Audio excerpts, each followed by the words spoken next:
चितावासेषु भूरेषु प्रेतेर्भूतगणैः प्रतः अटन्तम् उत्मन्तवेद्धगेहसम्मुदम् चिताभस्मो कृतस्वाह प्रेतोऽस्ति भूषणः শিবাপদেশু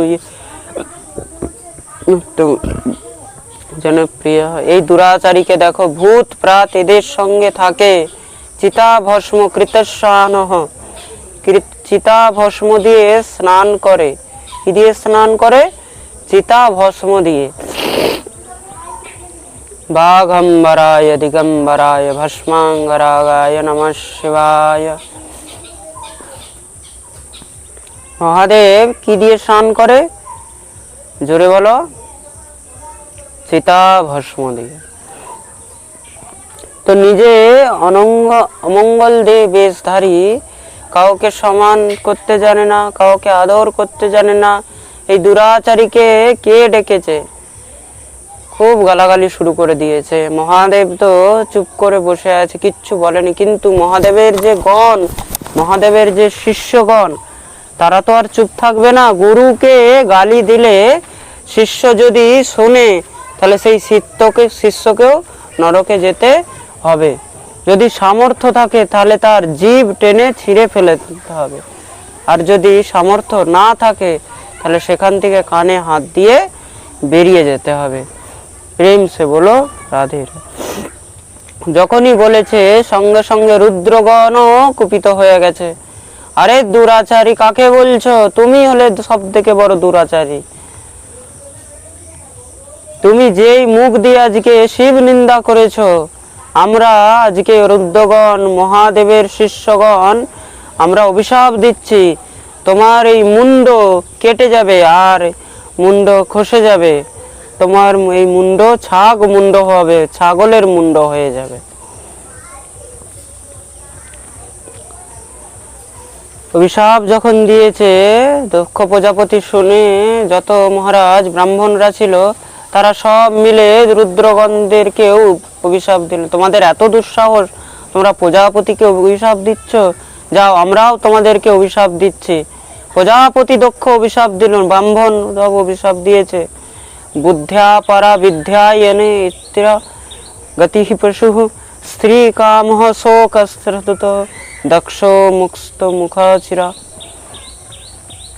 আমরা অভিশাপ দিচ্ছি, তোমরা সর্বভক্ষা হবে, দ্বিজাবৃত্তা হবে। তোমরা যত সব রুদ্রগণ আছে, তোমাদেরকে আর যজ্ঞর ভাগ দেওয়া হবে না। তোমরা সব কামী হবে, কুটিল হবে, পাপী হবে, অবক্ষ ভক্ষণ করবে, নষ্ট শৌচা, মূঢ়ধীর, জটা ভস্ম অস্থি ধারণঃ। রুদ্রগণ সব আচার বিচারহীন হয়ে যাবে, জটা ধারণ করবে, হার ধারণ করবে। তখন তারাও ব্রাহ্মণদেরকে আর এসে অভিশাপ দেবে। আমরাও তোমাদেরকে অভিশাপ দিচ্ছি। ব্রাহ্মণরাও সর্বভক্ষী হবে। আজকাল ব্রাহ্মণরা যাদেরকে দেখতে পাচ্ছ না যে মাছ মাংস খাচ্ছে, এইগুলো এই অভিশাপের কারণ। তোমরাও ভ্রষ্ট হয়ে যাবে, সর্বভক্ষা দ্বিজাবৃত্তা ধিঠিত পিত্তি তমঃ হতাঃ। আর তোমরা ভিক্ষা করে করে খাবে। তার জন্য ব্রাহ্মণরা ভিক্ষাবৃত্তিও করে। মহাদেব দেখলেন, আচ্ছা এসেছিলাম দেবতাদের সভায়, সভা হয়ে গেল এখন অভিশাপ সভা। তার জন্য যাহা দেখো খটপট, वहां से ভাগো ঝটপট। বলে এবার এখান থেকে বেরো। শিষ্যদেরকে নিয়ে মহাদেব বেরিয়ে গেলেন, চলো এখান থেকে চলো। মহাদেব চলে গেলেন, কিন্তু দক্ষের মনে মহাদেবের প্রতি আরো বিষ বেড়ে গেল। একবার প্রজাপতি দক্ষ বিশাল অভিশাপ যজ্ঞের আয়োজন করলেন, কিন্তু যজ্ঞের মধ্যে সবাইকে আয়োজন করেছে, কিন্তু নিজের জামাতা দেবাদিদেব মহাদেবকে নিমন্ত্রণ করেনি। ভগবতী সতী দেখছেন সবাই কৈলাস থেকে উপরে নিজের নিজের বিমান নিয়ে যাচ্ছে। কি ব্যাপার আজকে তো এত ভিড়? কাউকে জিজ্ঞাসা করলেন, কোথায় যাচ্ছ? বলে জানো না তোমার বাবার বাড়িতে এত বড় যজ্ঞ হচ্ছে? সতী আর কিছু বলতে পারলেন না। ও হ্যাঁ হ্যাঁ হ্যাঁ, আমিও আসছি, তো তোমরা চলো। সতী দৌড়ে গেলেন মহাদেবের কাছে। হে মহাদেব, কি হয়েছে দেবী? প্রজাপতিস্তে শ্বশুরশ্চ সাম্প্রবম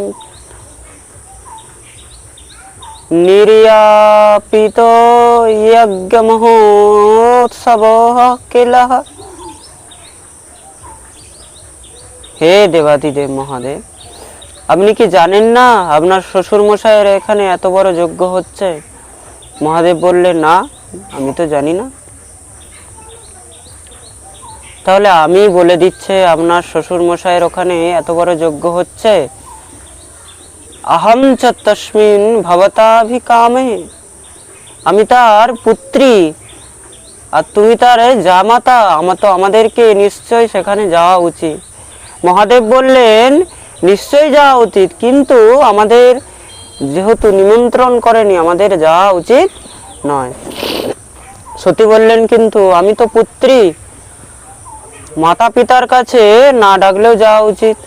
মহাদেব বললেন, নিশ্চয়ই যাওয়া উচিত, মাতা পিতার কাছে না ডাকলেও যাওয়া উচিত, কিন্তু জামাইকে না ডাকলে কখনো শ্বশুর বাড়ি যাওয়া উচিত নয়।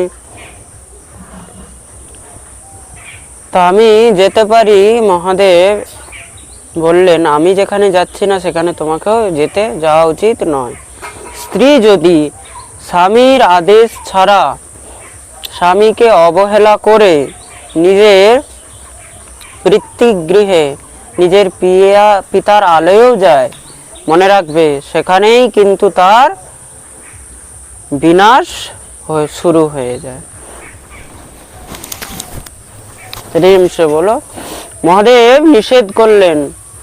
ভগবতী সতী মানেননি। কথম সুতায়া প্রীত্যগৃহম, বাবার বাড়ি যাওয়ার জন্য এত কৌতুক হয়েছেন, শিবের আদেশকে বর্জন করে ভগবতী সতী বেরিয়ে গেলেন বাবার যজ্ঞে। আমার বাপের বাড়ি আমি যাব না? মহাদেব বুঝে গেলেন, তার মানে সতীর কপালে দুঃখ আর কেউ মেটাতে পারবে না। পেছনে সব রুদ্রগণদেরকে পাঠালো, যাও দেখো দেখো যদি কোথাও কিছু অঘটন ঘটে। সতী গেলেন, যে উপস্থিত হয়েছেন যজ্ঞের মধ্যে, সে সেখানেই উপস্থিত হয়েছে। তার মা দেখে খুব খুশি হয়েছে, মেয়ে এসেছে। বোনরা কেউ খুশি হয়নি, কেন বাবা ডাকেনি, তাও চলে এসেছে। মা দৌড়ে গেলেন, চল চল চল ঘরে চল। সতী বলছেন, না না, আমি ঘরে যাওয়ার জন্য আসিনি মা, আমি যজ্ঞ দর্শন করার জন্য এসেছি, যজ্ঞ দর্শন করে আমি চলে যাব বলে যখন যজ্ঞে প্রবেশ করেছে, যজ্ঞশালায় প্রবেশ করে প্রণাম করেছে, চারদিকে তাকালেন, সবার জন্য আসন আছে, আর এখানে মহাদেবের জন্য কোনো আসন নেই। দেখেই তো মন একদম কুপিত হয়ে গেল, দুঃখে কাঁদতে লেগেছে। দক্ষ প্রজাপতিকে তাকিয়েছে, ক্রুদ্ধ হয়ে গেলেন। আরে, এখানে এসে কান্নাকাটি কার জন্য করছিস? সতী বললেন, বাবা, নৈয়স্য লোকে সতী সায়ন প্রিয়া শ্রথা দেব প্রিয় আত্মা পিনাত্মনঃ তস্মিন সমাত্মন ঋতে ভবন্তি কথমে পতিপয়ে। দেবাদিদেব মহাদেবের শত্রু তো সেই সংসারে কেউ নেই। ব্রহ্মা থেকে নিয়ে বিষ্ণু, তারাও তার আরাধনা করে, আর আপনি তার জন্য একটা স্থান পর্যন্ত রাখলেন না। সঙ্গে সঙ্গে প্রজাপতি দক্ষ আরো উগ্র হয়ে গেলেন। তার জন্য আমি এখানে জায়গা রাখবো?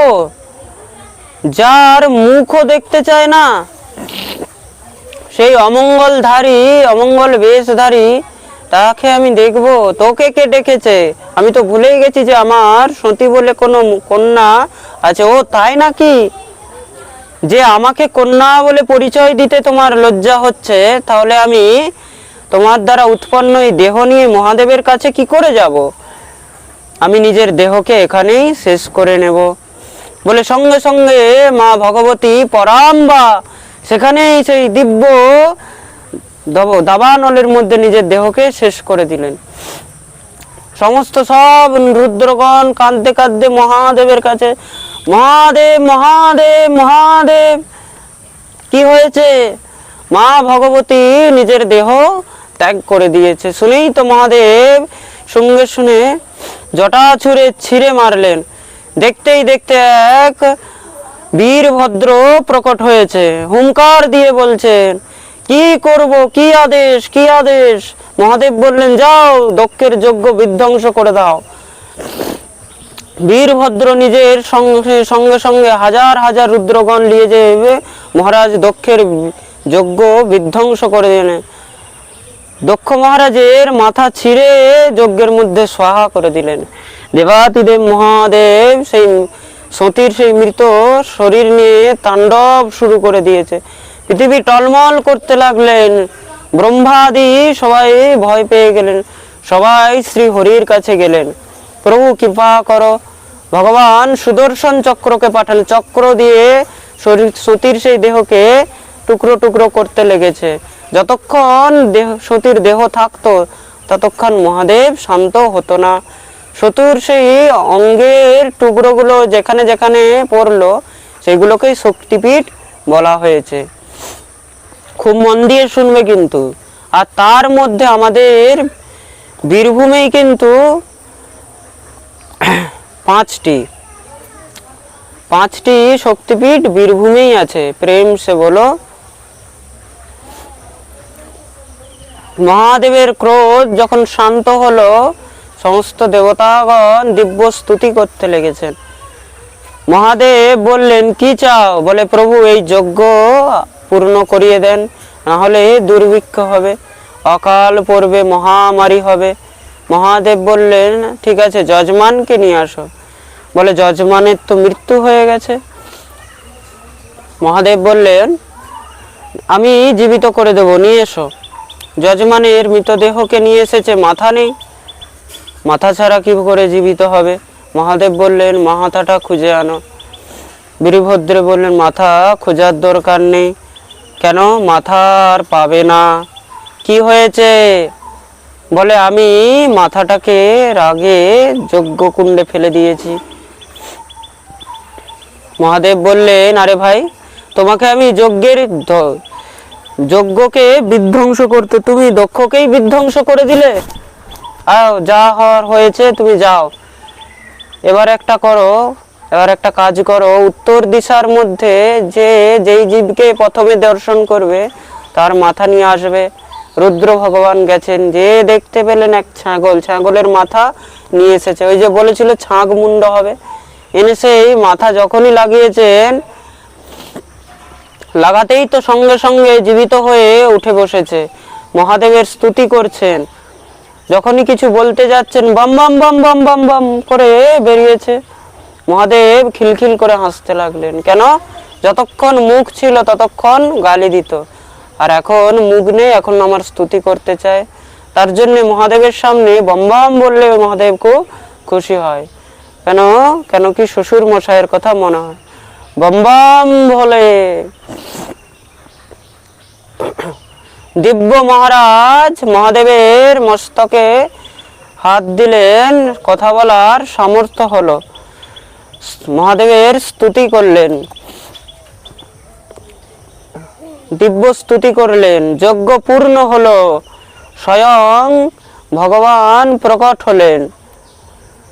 ভগবান বললেন, কি বর চাও? দক্ষ বললেন, এমন বর দেন যেন আমি সব সময় মহাদেবের ভক্ত হয়ে থাকতে পারি। কৃপা করলেন। মহাদেব ধ্যানে বসেছে, আর এইদিকে মা ভগবতী পর্বতরাজ হিমালয়ের ঘরে কন্যা হয়ে জন্ম নিয়েছে। ভগবতী ময়নার গর্ভ থেকে, নাম হলো পার্বতী। বলিয়ে পার্বতী মাইয়া কি। এই জন্মে মা ভগবতী পার্বতী আবার মহাদেবকে পাওয়ার জন্য তপস্যা করলেন, আর সেই তপস্যার পরিণতি মহাদেবকে পতি রূপে বর রূপে প্রাপ্ত করলেন। দেবাদিদেব মহাদেব সঙ্গে পার্বতীর বিবাহ হলো। সমস্ত সব দেবতাগণ দিব্য মহাদেবের বিবাহের উৎসব করেছেন। আমরা